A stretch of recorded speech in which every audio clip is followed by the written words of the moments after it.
Hey folks, this is Putz327 and welcome back to Syberia. Now in the end of the last part, we were struggling to find a way to unlock the gate, and let me tell you, I wandered around for about a half hour and I talked to everyone again, went through all the lists, came up with nothing. But then I had this idea about the cell phone code. When you called the support number and you had to punch in the keys, I thought about using them. So let's see what happens. So Barrackstead was 4. And to lower the water it was 2. And pound. No. 2 and star. There we go. Hey.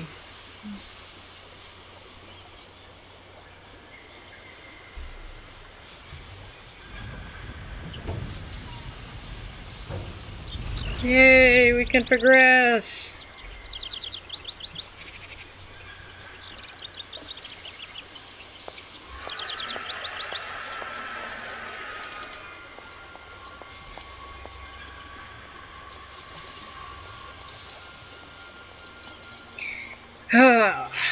At least we got that taken care of. It's getting very annoying. Come on, Kate. Again with your slow movements.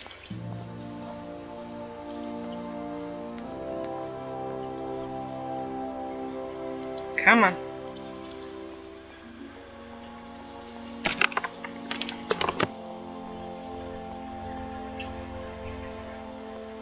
Hey there, on the boat. Guten Tag, schöne Mademoiselle. My husband say, hello, young lady. You want to talk to us? Right, I've got it. I know now how the locks work. So guide your boat into the lock, and I'll take care of the mechanism. Godverdomme. Das ist eine echte ladies. Alle trois, range alle Dingen and obligados de dame. Ach, set content on the route again. What did your husband say? You, hurry up. We hurry to travel again. Okay. We'll meet each other on the other side. By my train, okay?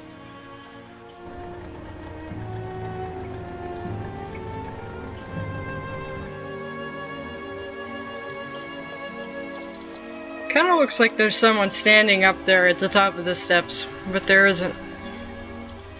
I noticed that before.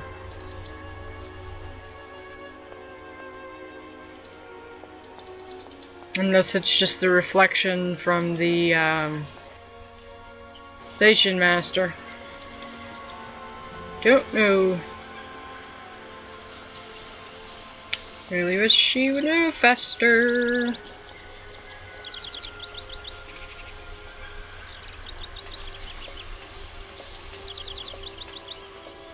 It's not that far. Okay, get a move on.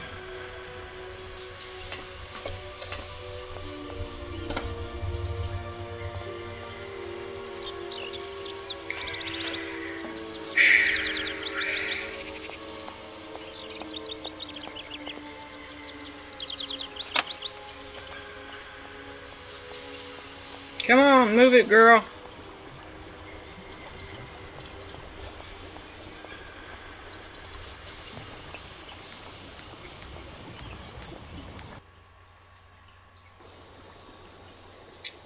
Okay, where are they?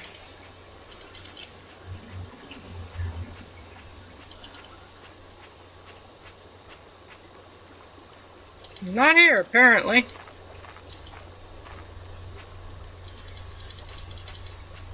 Did I pass them?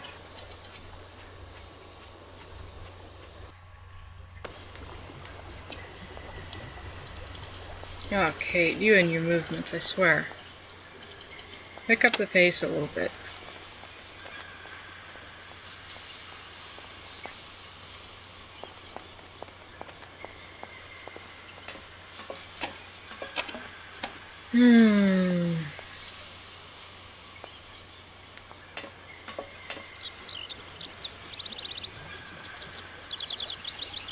Come on.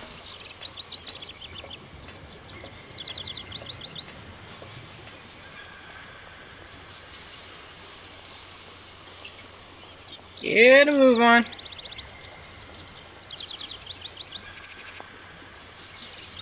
There we go.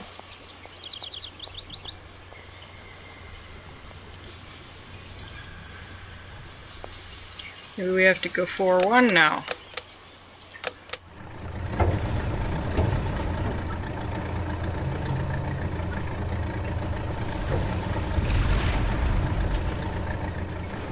Yep.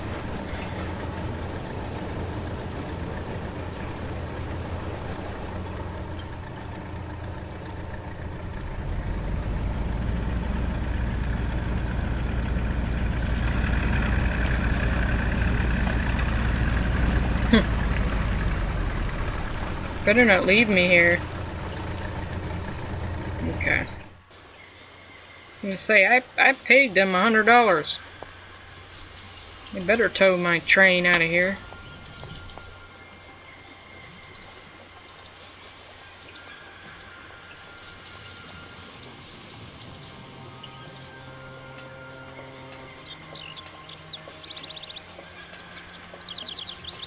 Come on, Kate.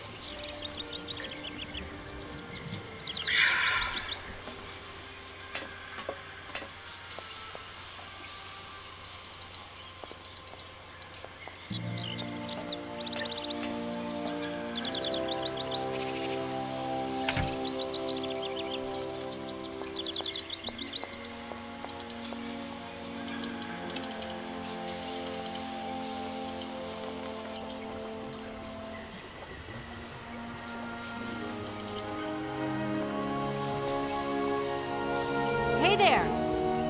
On the boat! Barge on other side! You still need us? Yes. It must be really neat to travel by river. Oh, slechte boot. Eine vergete das Grund. Für mich, loco ist fantastica. Eine kleine Rot mit Usted, okay. You got it. Excuse me? My husband say he like his barge and he not like your train. Too noisy. If you want to travel in tin can, you stay in tin can. Sure. Okay. What do we do now to tie my train to the barge? Mademoiselle Takatak, loco coco bitchen. What did your husband say? You attach chain to train and chain to train with barge. Oh, catch it, sir.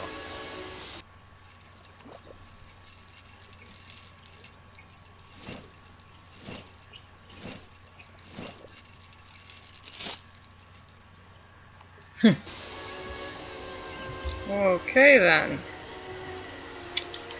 Guess that's where the hook comes in.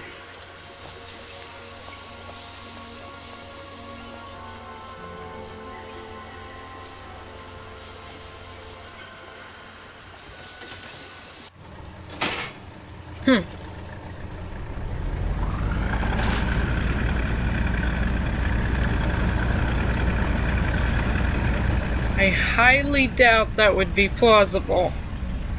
I think the train would weigh a lot more than that boat.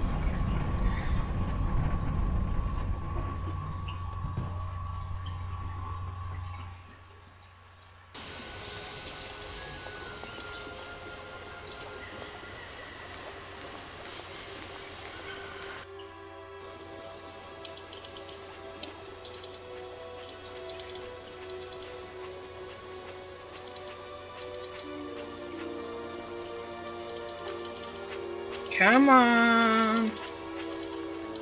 Move it, lady. Oh.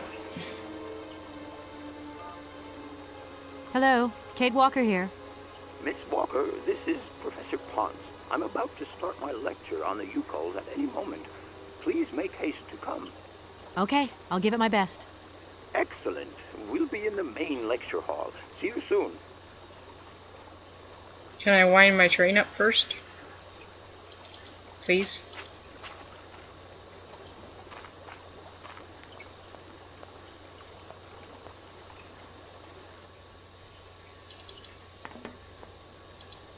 I'm pretty sure we have to go, yeah, we have to go over here to do that.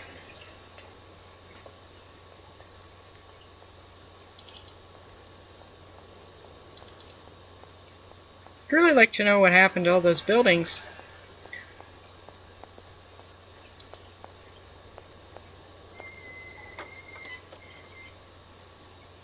I don't need to do that again.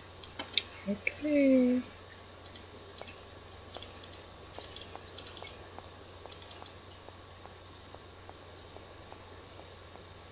Oh, I forgot the lever. Can't forget the lever.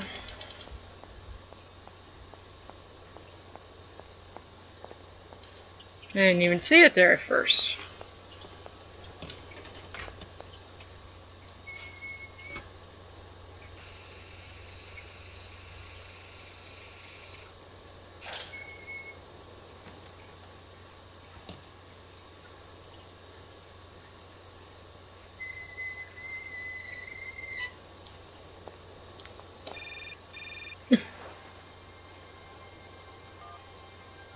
Hello? Where are you? Hi, Dan. I'm in Barrickstadt. What? Is that a town? I hope the man you're looking for lives there. Are you coming home soon? From what I gather, it's one huge university with an extraordinary station, aviary. If you could only see it, there are trees and birds everywhere. It's so weird here. Sounds like a great place for a bit of sightseeing. So, are you coming back soon? I don't think so. In fact, the train I'm traveling on has some kind of a mechanical problem. We've been forced to stop here. Us? I thought you were alone. Who's with you? Oscar, the train engineer. You're messing around with mechanics now, are you? Don't be so stupid, Dan, please. Oscar is an automaton created by Mr. Varlberg, the man I'm looking for. And he's not any old robot. He's a sophisticated butler type, if you see what I mean. He's a bit obsessive as well. Kate, I don't know what they're feeding you in Europe, but don't you think it's time that you came home? But my mission still isn't finished. To hell with your mission.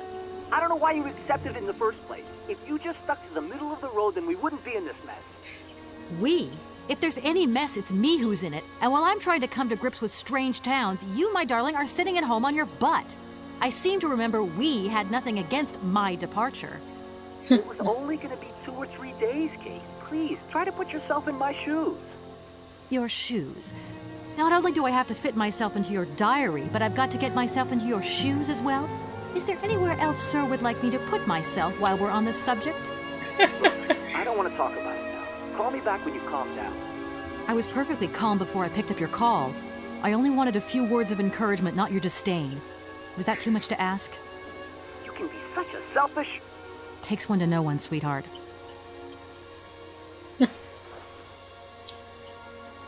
Well then, trouble in paradise.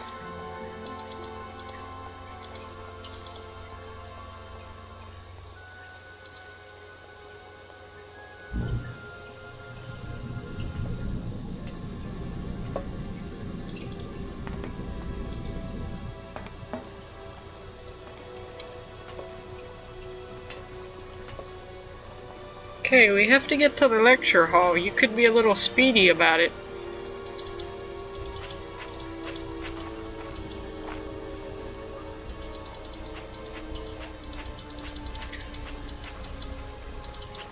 I would like to know what all those buildings were. Come on, Kate. Pick up the pace.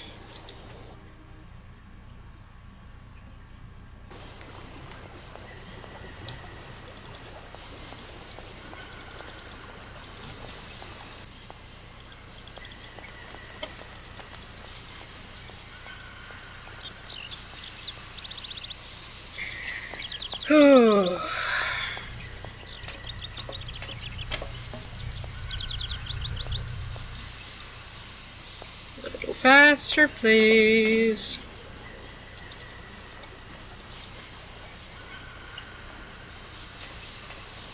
You're recording for 15 minutes, and I swear 13 of it is just her walking.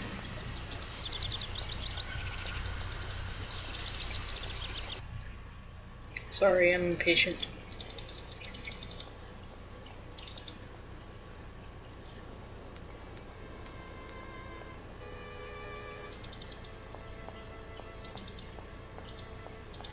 Come on.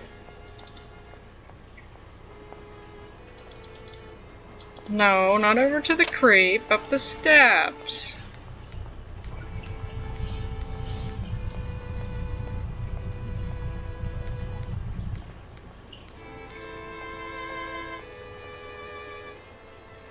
Through the door, there we go.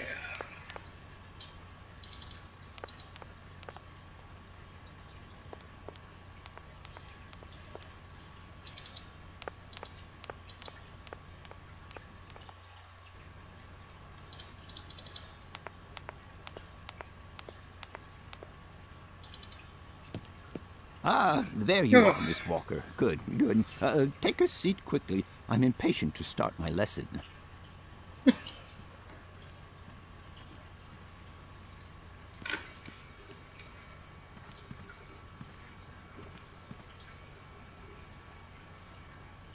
My young friends, a very exciting discovery, unimaginable up until only a few hours ago, has come into my hands and has finally allowed me to complete my study on the mysterious Yukol people. Lights, please. The Yukols are a people from the far north about whom very little is known. They live far away, very far away, on the frozen borders of Syberia. This distance and the climatic conditions of the region, which are unfavorable to human existence, have limited the size of the Yukol population and kept it out of reach of the scientific world.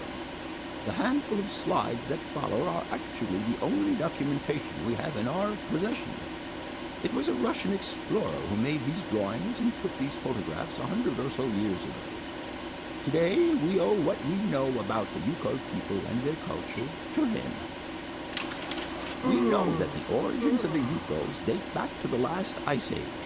Curiously, evidence of their presence has been found in Western Europe, and more precisely in the prehistoric caves at the heart of the Alps. This people, it seems, undertook a long migration over centuries towards the far north of the globe. The reasons for this migration are due to the importance of the mammoth in their craft, trade, and culture. They used them for transportation and as beasts of burden. The mammoth brought them meat, skins, fat, and ivory. Man and animal lived in symbiosis. There's no doubt about it. Mammoths started to drift away from the region due to changing climatic conditions, and the Yukols followed them to the north, to the edges of Syberia.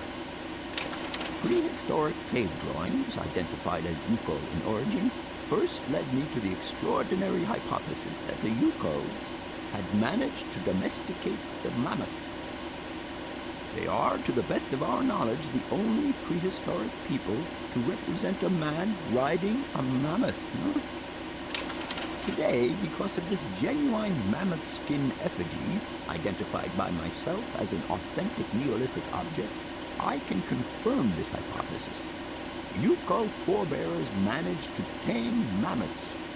Prehistoric man uses little imagination. He draws what he sees and represents scenes from real life. This familiar day-to-day object is actually a children's toy.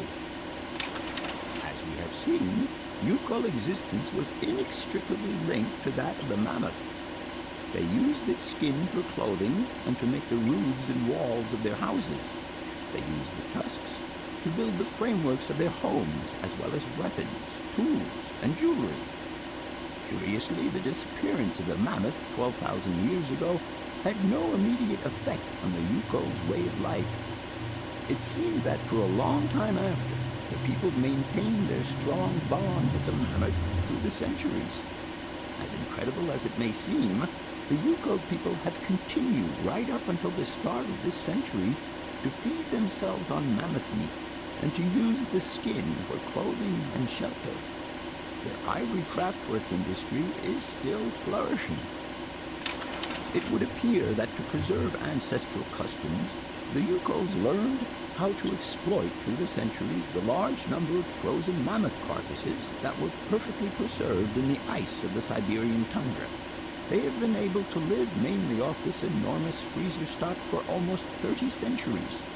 As plausible as this explanation may seem, it seems it is not enough for the scientific community who, I will confess, is greatly perplexed by the question. In the absence of acceptable scientific evidence, we have to make do with Yukol shaman artifacts. The research department that I have the honor to represent today lends no credence to the myths and legends that these tribal charlatans peddle. We have to take their stories at face value, mere tales to while away the long Siberian winter. The legend of the Siberian Ice Ark is a very good example, and you are invited to find out for yourselves from the pamphlet that I had passed around to you. This legend would have us believe that today, somewhere on a lost island to the north of Syberia, there are living mammoths still in existence, a sort of hangover from the Ice Age. This small herd has been miraculously preserved for more than 120 centuries by the Yukol's tender care. And the island on which the pachyderms are said to live is called Syberia. My friends, I advise you to resist the temptation you may have to believe in this pish and tish. The island of Syberia is not charted on any map, and the idea that mammoths have survived to the 21st century is an idle scientist's pipe dream. The Yukols were sadly among the first victims of the colonization of continental Siberia led by the Russians in the 20th century.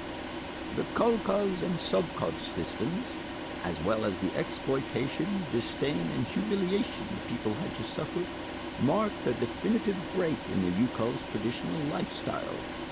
Since the collapse of the communist regime, the Yukol population finds itself confronted with the same political and social upheavals that other Siberian communities are experiencing. There are two consequences to arise from this.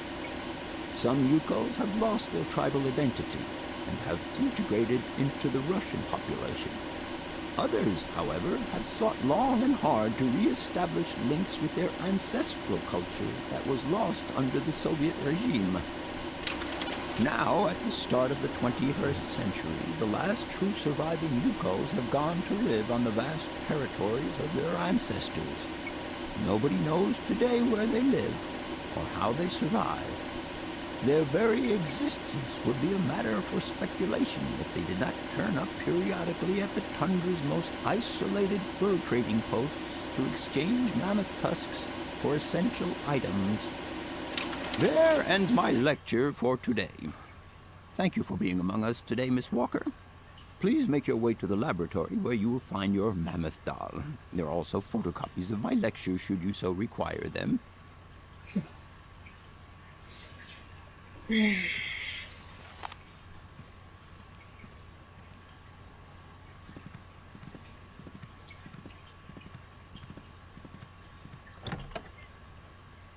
Well then.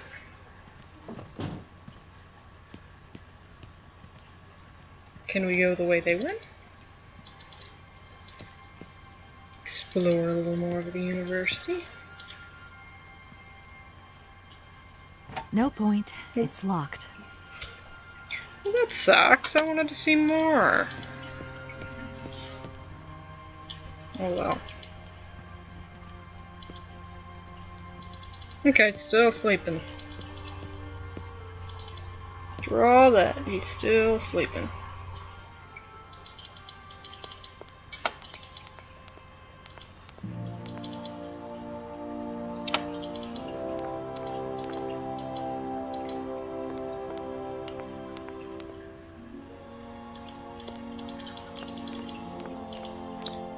Okay, now we're off to get the mammoth doll.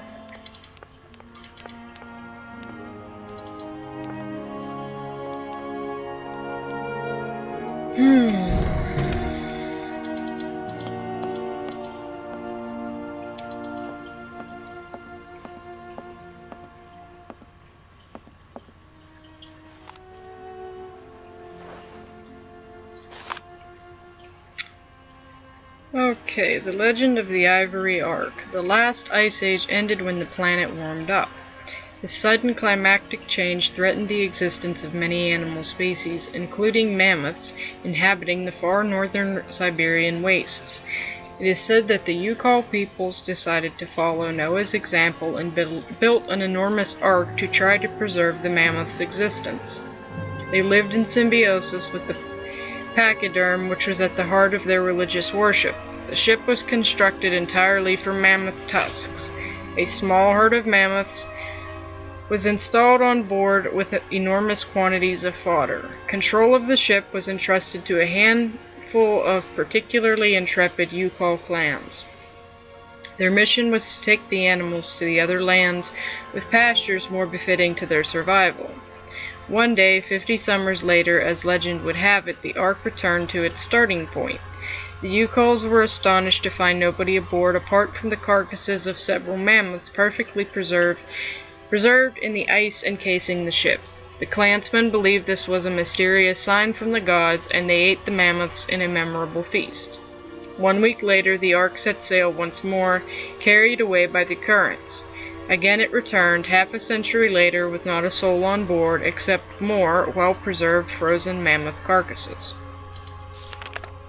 This mystery continued for the millennia, each time the surprisingly well-preserved mammoths appearing out of nowhere. The Yukols interpreted the phenomenon as a benevolent offering from their dead companions, who were believed to have perished on the ark's first voyage in some horrendous maritime cataclysm. It was believed that their souls had found eternal rest on a mythical island that the shaman named Syberia. They constructed a whole religion around this belief, with rites and customs punctuated by the periodic appearances of the phantom ship and its precious cargo. For centuries nothing changed the ark's mysterious cycle. Only the size of the mammoths changed, reducing imperceptibly over time. Until one day, 100 or so years ago, the ark returned earlier than expected. It was empty. The Yukols were dumbfounded and utterly confused. The spirits of their ancestors had forsaken them. Everything they had believed in, that had been the bedrock of their culture since the very depths of time, had now lost all meaning. The most fanatical believers noted that the frequency of appearances had in fact increased, and maintained that there was still hope as long as the ark continued its return journeys from the unknown. Some elder Yukols boasted having seen it several times, but thenceforth each time the white ship returned, it only offered an empty shell to the despairing eyes of the surviving Yukols. The belief became superstition, and the reality became legend.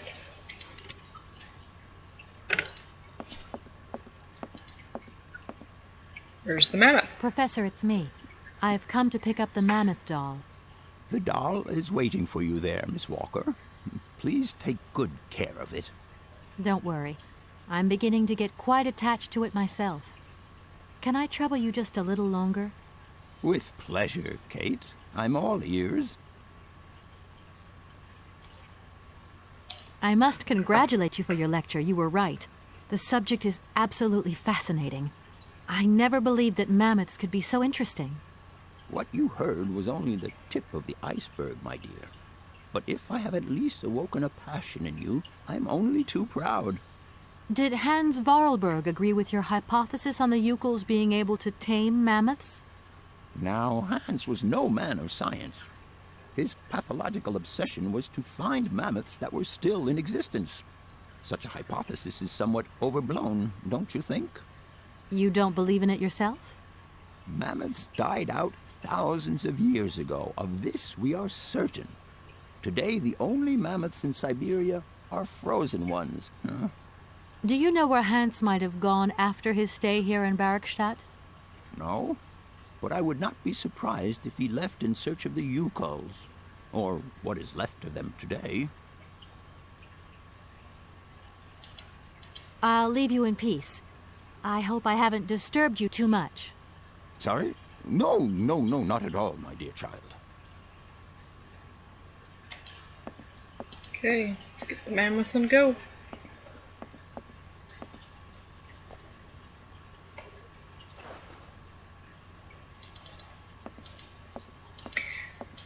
I just still love the story about this game. Maybe it's just me. Maybe I'm alone on my channel making these videos. But I'm having fun at least.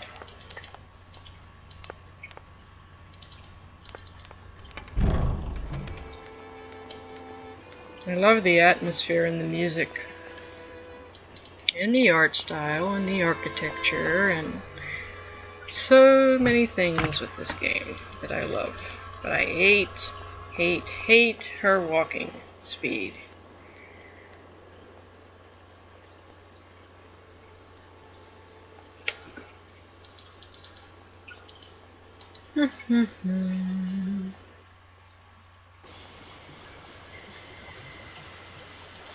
Come on.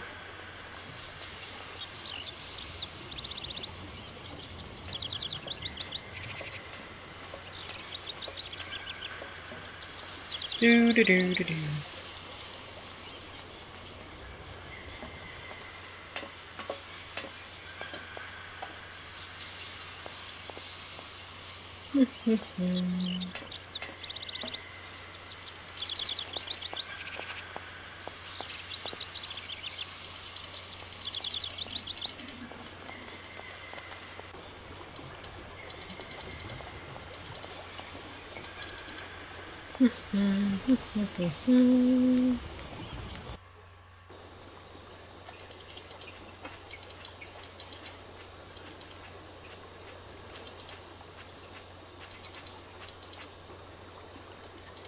Come on.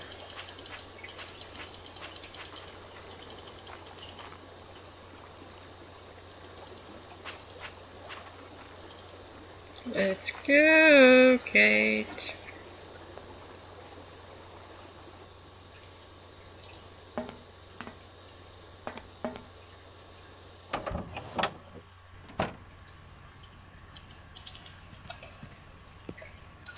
Put the toy in its place.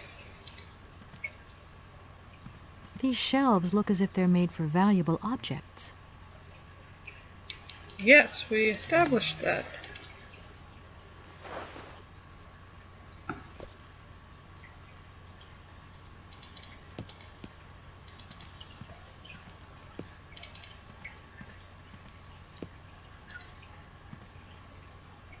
Everything okay?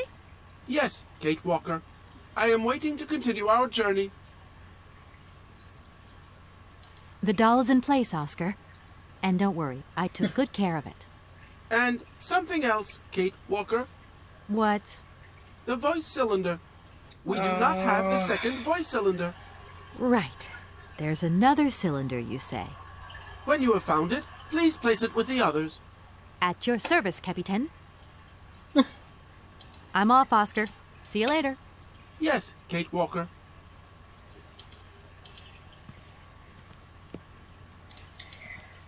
Hey.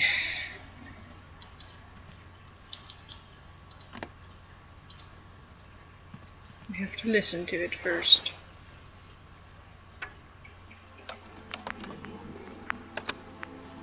Hans, I have some very sad news. Our father is dead. He passed away peacefully last Sunday in his sleep. I feel so lonely now. Father had been but a shadow of himself since your departure. I had to take care of everything for him. Housework, factory paperwork, the workforce, clients, everything. And now, today, well, I really don't know who or what I'm fighting for. Times are so hard, and this terrible war is destroying everything. Nobody cares for our automatons anymore. I just think about you returning. And when you do return, I will have turned this factory into a palace worthy of your genius. Please take care of yourself. I love you so much, Anna.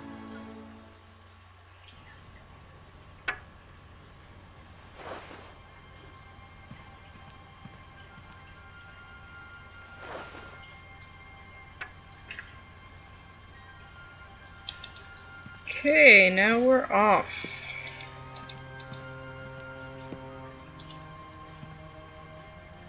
Everything okay? Yes, Kate Walker. I am waiting to continue our journey. Oscar, if you tell me one more time something's missing, I'll... Everything is ready. Take your seat, Kate Walker. We are leaving. I'll... Okay...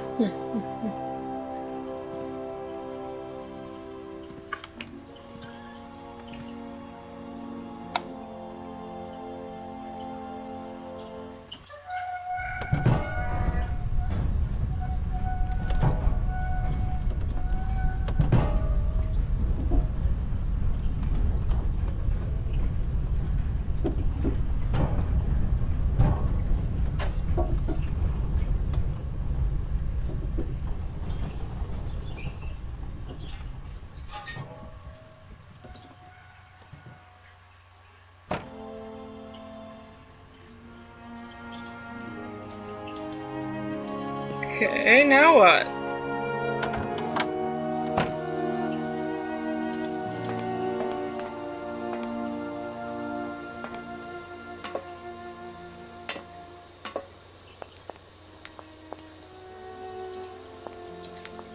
We have to go to the other side.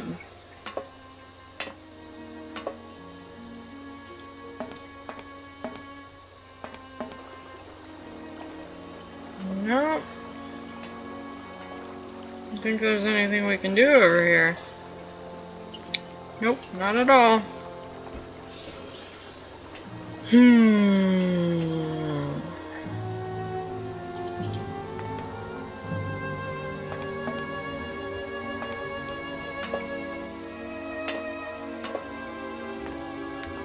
Guess we have to go over here.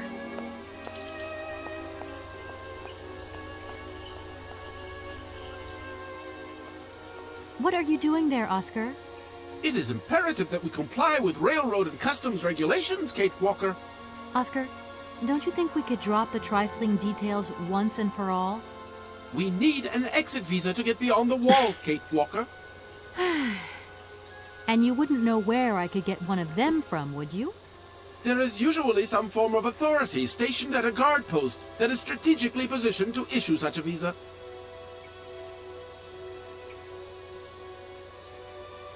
I don't suppose you can help me get this visa, then? Your non-supposition is correct, Kate Walker. Okay, see you later, Oscar. Yes, Kate Walker. So now what?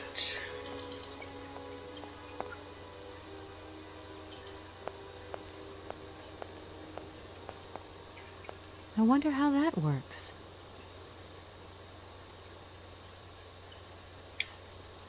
Okay.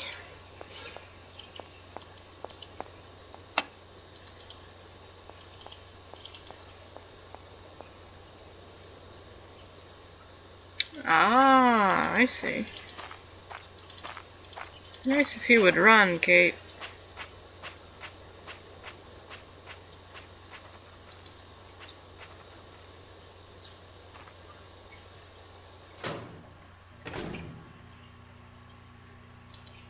Up we go.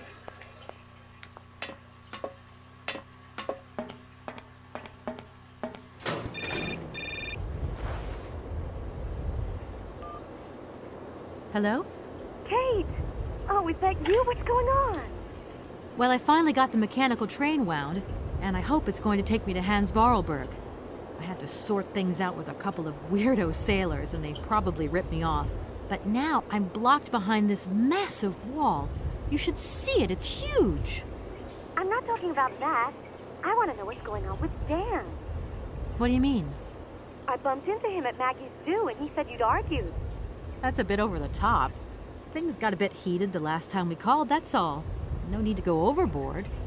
I don't mean to be Miss Melodramatic, but he didn't seem in such great shape. He had his down-in-the-dumps head on. Like Dan has a down-in-the-dumps head. Oh, yeah, when that shock of hair flops over his forehead and his eyes mist up and his eyebrows kind of creased together. I'd never noticed. Maybe I did go a bit too far, but he's got such a goody two-shoes image of me that sometimes I just lose it. And this case is taking up a lot of headspace. I was just looking for a bit of compassion. Well, you sure got mine. So, what's going down? Like I said before, I'm kind of getting somewhere, but it's slow. This Hans Vorarlberg guy is getting more and more fascinating by the day. Okay, well, anyway, it doesn't sound like you're bored. Not like back here in the office. Every day is boredom day. Just no fun without you. When are you coming back? Shouldn't be long, I hope. Look, I've got to go. See you soon. Well, call us again real soon. And be easier on Dan next time, huh? I'll try.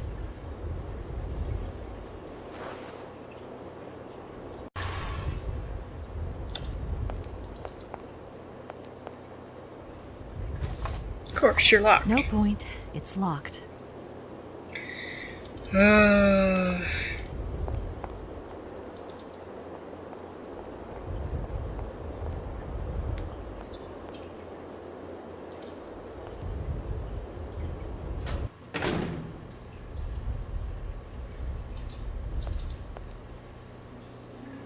Good day to you, sir.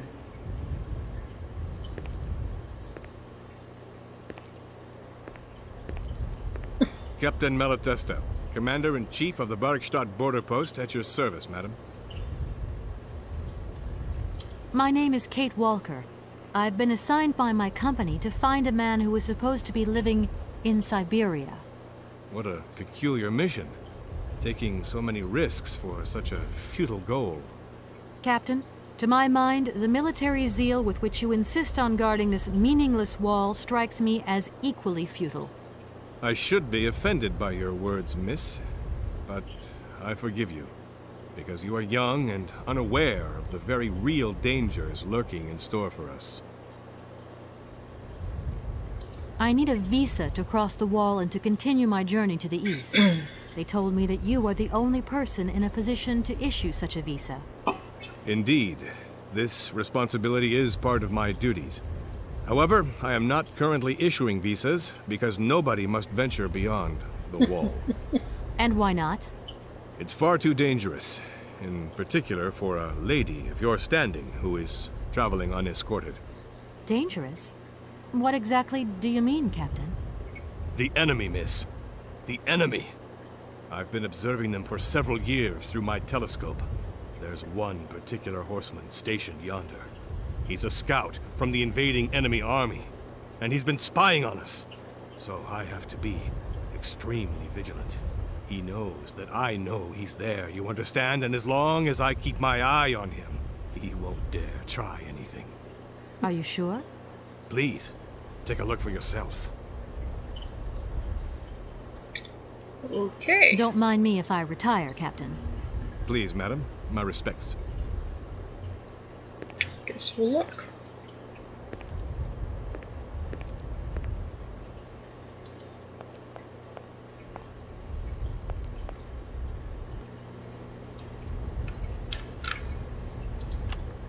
How strange. I can't see a Cossack horseman at all. There's just a dead tree in the middle of an empty plain. That poor captain must have really bad eyesight. Really?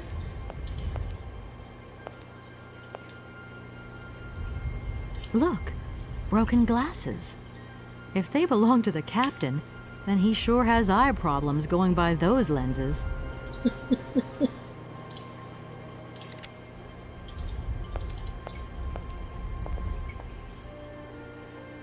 Good day to you, sir.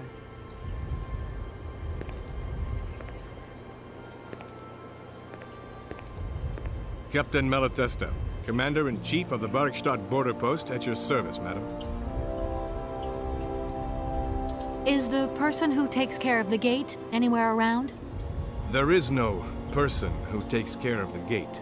Believe you me, ma'am. I have been the one and only guardian of this gate since 1968. That year I took over the position from the late Lieutenant Colonel Malatesta, my own father. In that case, can you tell me how the mechanism works? It sure looks complicated to me. Not at all. It is child's play for anyone who takes the time to work out its surprisingly straightforward logic. And from the looks of your locomotive, it shouldn't pose you any problems.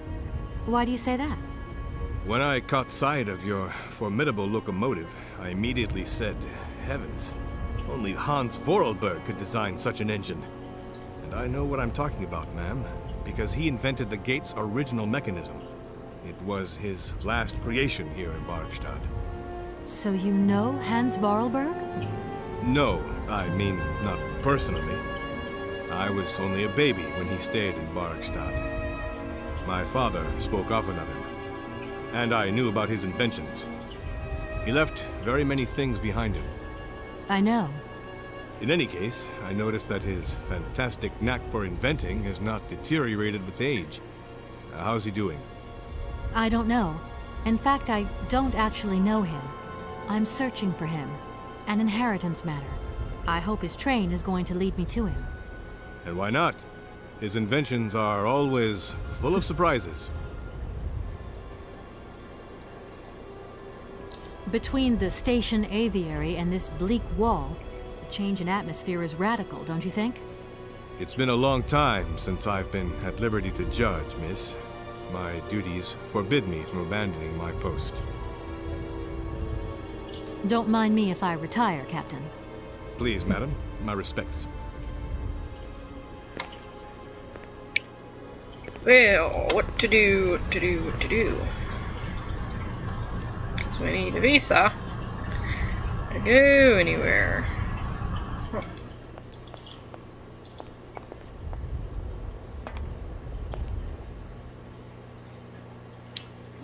Okay.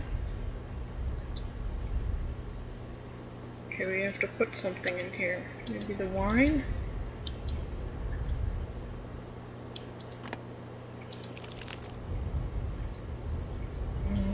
Wait a minute. Wait a minute.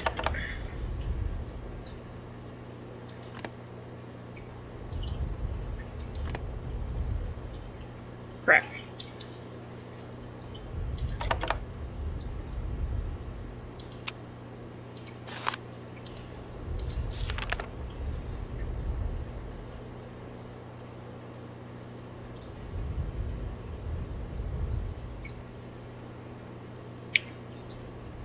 Yeah.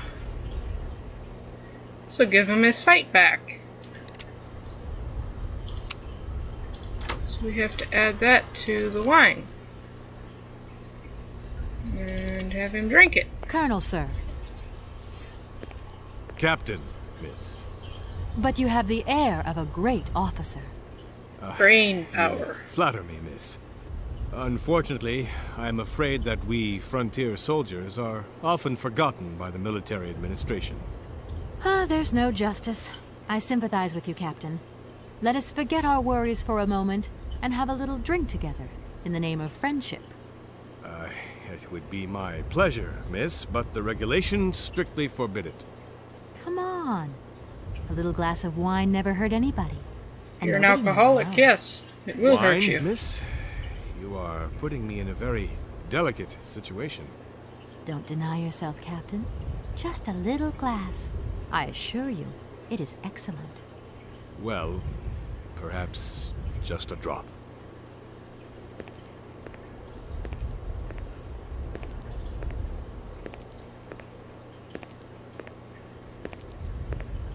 Here's your glass.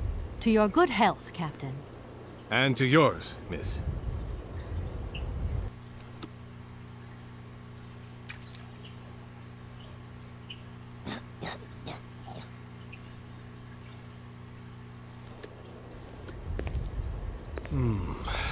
It's been a long time since I've drunk wine in such pleasant company. I admit, it is excellent. Isn't it? You wouldn't think it came from Barkstadt.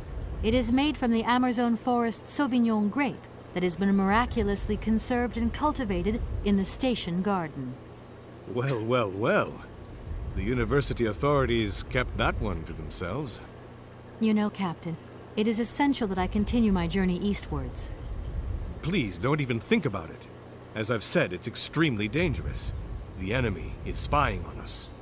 Perhaps your Cossack horseman isn't quite what you thought. Perhaps it's just a dead tree twisted into a strange shape. You should take another look. You never know. Go on, Captain. Give it a try. So be it.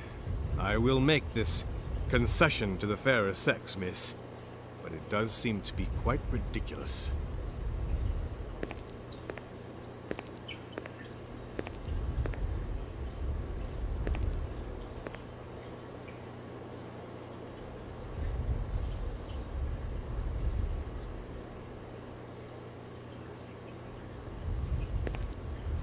Incredible.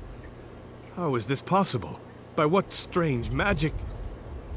How could I have been so wrong for so long? The enemy was only a tree. I'm so ashamed. It's not that bad, Captain. It's only human to make mistakes, after all.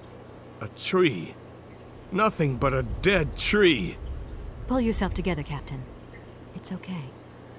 And now I suppose there's nothing stopping you from issuing me a visa? Yes, of course. There is no more danger. All these years. And now the Cossack has gone. There is nothing left to watch. Captain, you should be delighted. From now on, you don't have to stay pinned to your watchtower. Travel can start up again normally. You will be able to resume your regular duties like issuing entrance and exit visas. You are right. I will sign you a visa to cross the wall frontier immediately. 1,000 apologies. Here, miss.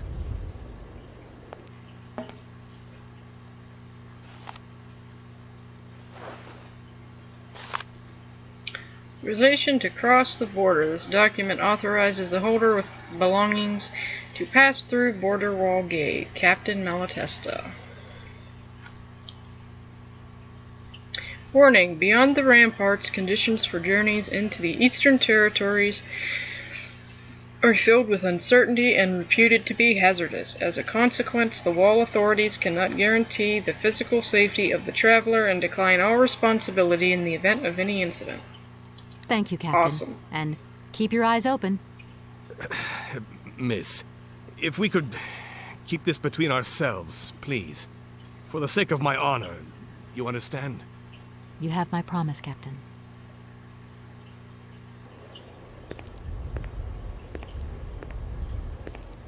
Now, let's go back to Oscar.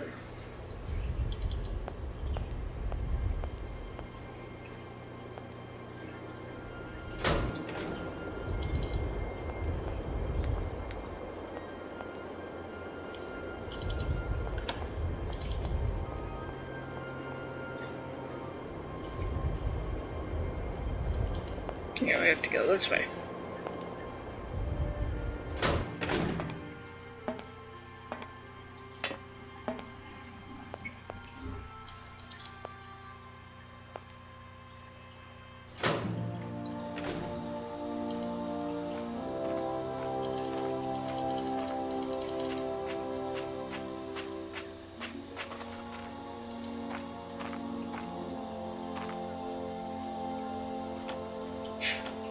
No point. It's locked. Well, Oscar locked it. Either that or he climbed through the window.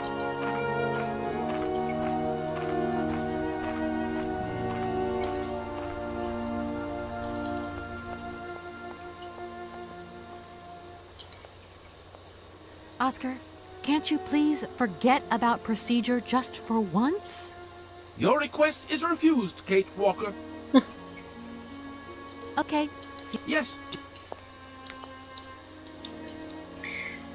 Hey.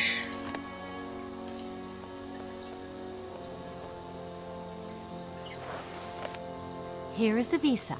I hope it's regulation, my dear Oscar.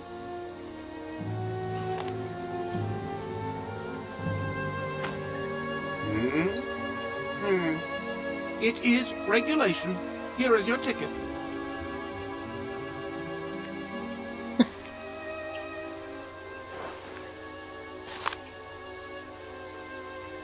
Have a good journey, Kate Walker.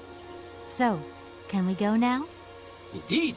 We are already very late, Kate Walker.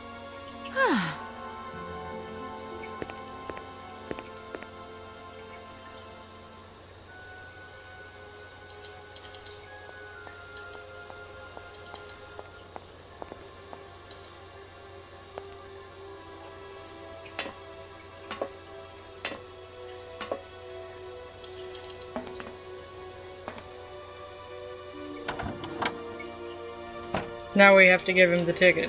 Really?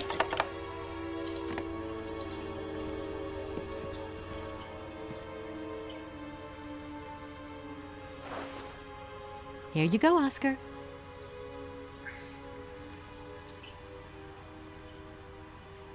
Thank you, Kate Walker. Now, please return to your seat, Kate Walker. Yes, Oscar. Immediately, Oscar.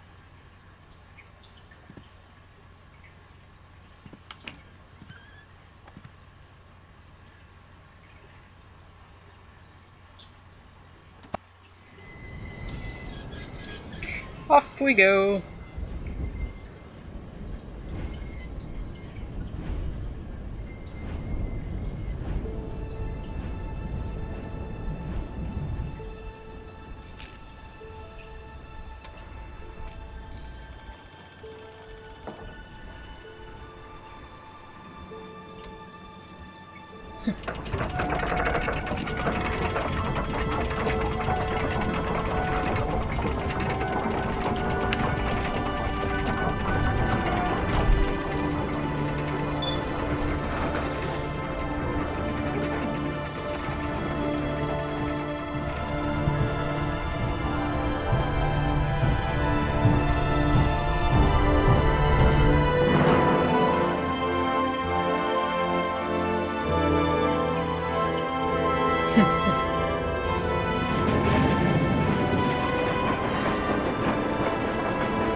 This is quite strange.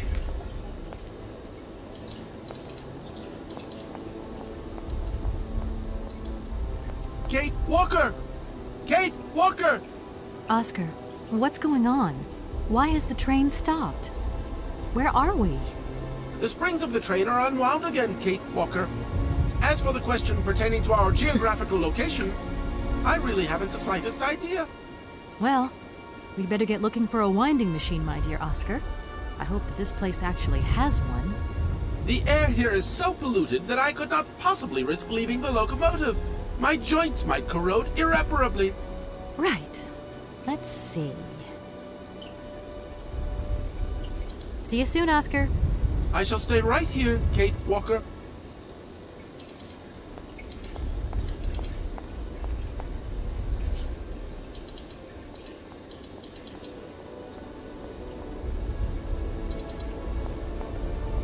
That door is locked.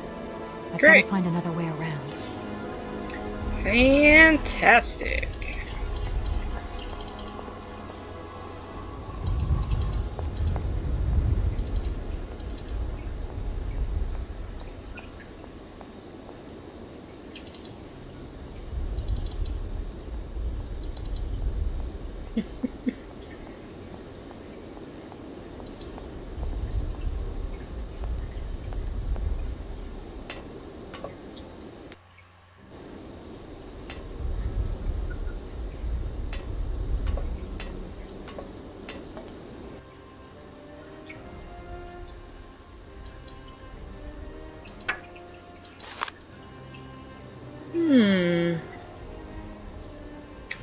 Okay.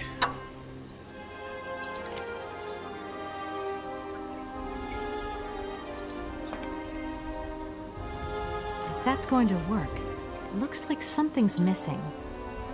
Looks like a couple things are missing.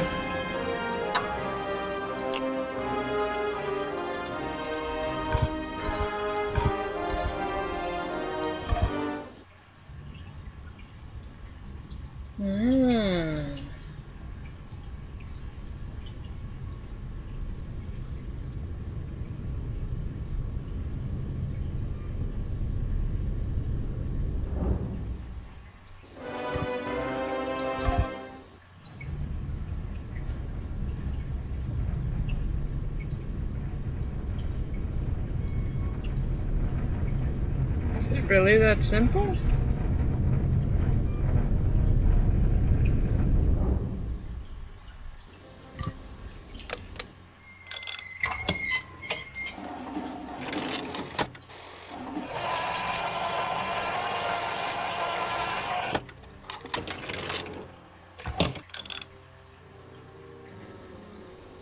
Ow. I can't believe it was that simple. Can you go down? That way. Oh, we gotta go all the way back now. I get it.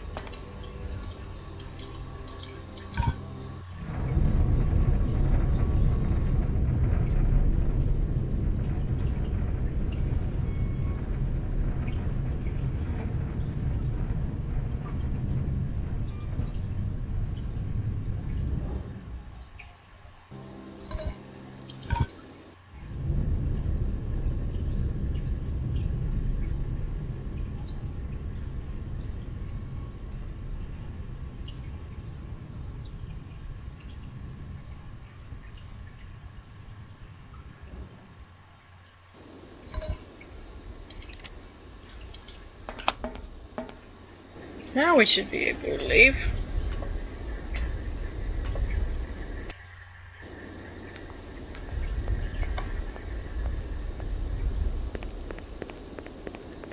Hey, you there!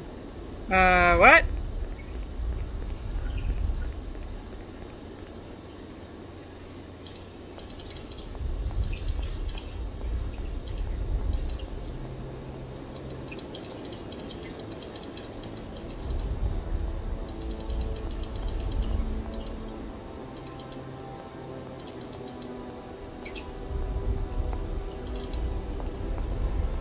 That door is locked. I've got to find another way around. But he went in there.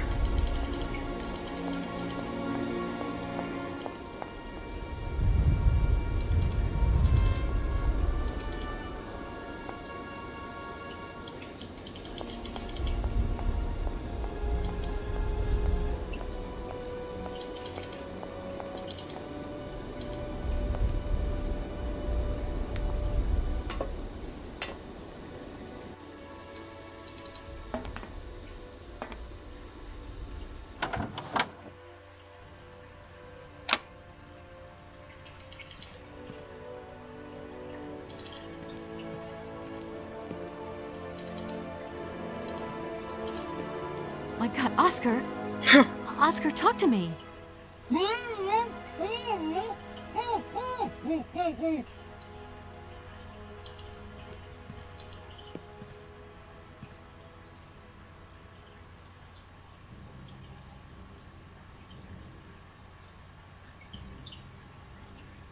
Are you okay? Why, it is absolutely inadmissible, intolerable, and indescribable. I have been attacked. What do you mean you've been attacked? My hands! I no longer have them. They have been stolen. My God, you haven't got your hands. But who did this? What's going on here? We can be sure of one thing, Kate Walker. That this heinous crime was committed by a barbarian, a dysfunctional individual whose behavior lacks all finesse. Did you get a look at your attacker? Tell me exactly how it happened. I was standing here polishing up my metalwork. I was just thinking that with all the dust in the air, it would be a good idea to... Oscar! I was very busy, and I suddenly felt two powerful arms grab me from behind and tie me up before I had the chance to defend myself. I wanted to call out, but my attacker gagged me before I could emit the slightest sound. Then he dismantled my hands with a terrifying pair of pliers. It was horrible. I can believe it, my poor Oscar, but did you see him? He was a real barbarian, I tell you. He had bloodshot eyes, steel teeth, and brown scaly skin, and he emitted foul odors. He was a monster, Kate Walker, a real monster, and he had a weapon. Oscar, please calm down. Everything's going to be all right. Right, I'm done. Take care of yourself, Oscar. Good luck, Kate Walker. And don't forget me. Well, Now we have a mystery on our... Sorry, Oscar, on our hands. So I'm going to leave this episode here. Thank you for watching, and we'll get to the bottom of what happened to Oscar in the next episode. If you enjoyed, please like, share, and subscribe, and tell me what you thought in the comments. Till next time, see ya.